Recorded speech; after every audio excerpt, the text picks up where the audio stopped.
Malapit na ang halalan. Saan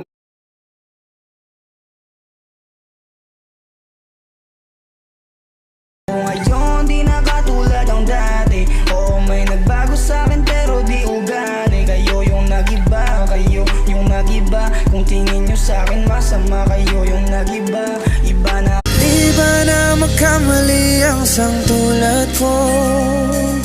Ako ay tao lang, di naman at tulad mo. Ano ba ang dapat gawin? Dapat bang kabuhian o dapat ba natularan ng sangtulad ko na tao lang? Pasensya na, Tao lang, pasensya na, tao lang, pasensya na. tao lang.